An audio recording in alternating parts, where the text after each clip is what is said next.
नमस्कार, राधे राधे और सभी को जय श्री राम।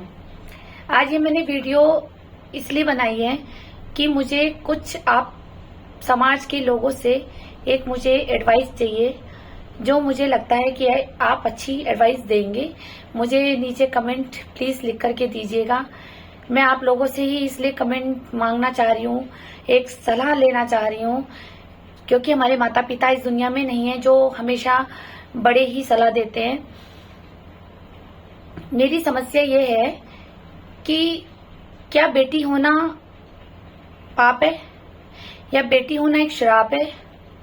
अगर हाँ है तो बताइए, आप लोगों के पास भी तो बेटियां होंगी जिनके बेटे नहीं है। हमारे घर में अगर एक पुत्र के रूप में कोई वारिस नहीं आया है, मेरे पिताजी के 2 लड़कियां पैदा हुई हैं जो जीवित हैं, तो क्या वो गलत हैं?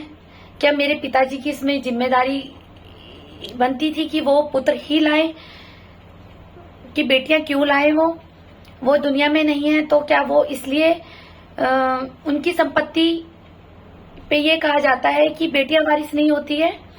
हाँ, कानून ये जरूर कहता है कि जहाँ वारिस होता है, जब भाई होता है, वहां बेटियों का कोई अधिकार नहीं होता है। लेकिन अगर भाई खराब निकल जाए तो अगर बेटियां और दामाद उनकी सेवा कर रहे हैं तो वो उस प्रॉपर्टी के अधिकार पे आते हैं, पहला पॉइंट। और दूसरा, अगर माता पिताजी ने विल बनाई हुई होगी तो वो भी अधिकार में होगी, उसी का ही नाम होगा, चाहे कोई भी हो। लेकिन मैं ये जानना चाहती हूँ कि मेरे मम्मी पापा अब दुनिया में नहीं रहे हैं, हम 2 बहनें हैं, और हमारे पिताजी की जो संपत्ति है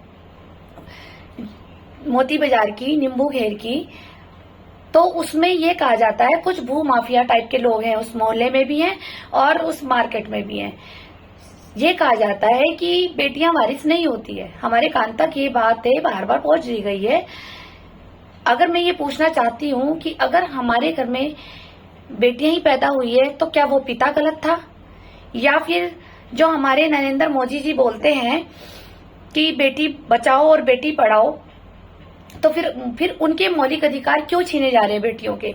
मैं आदरणीय नरेंद्र मोदी जी तक भी ये बात कहना चाहूंगी कि जब बेटी बचाओ और बेटी पढ़ाओ में आप हमेशा से योगदान करते आए हैं और कर रहे हैं, तो फिर हमारे लिए ये नियम अलग क्यों बनाया जा रहा है कि पिता की संपत्ति के बाद, जो पिता की संपत्ति है उनकी मृत्यु के बाद उनकी बेटियों से अधिकार छीन लिया जाए, या वो जो 1 रुपए की वैल्यू है उस मकान की तो उसको चवन्नी में बेची जाए।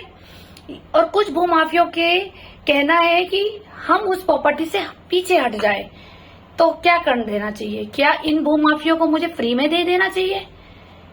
आप प्लीज मुझे मार्गदर्शन करिए। मुझे उम्मीद है कि आप मुझे मार्गदर्शन अच्छा देंगे अपनी बेटी और अपनी बहन समझकर। धन्यवाद, थैंक यू।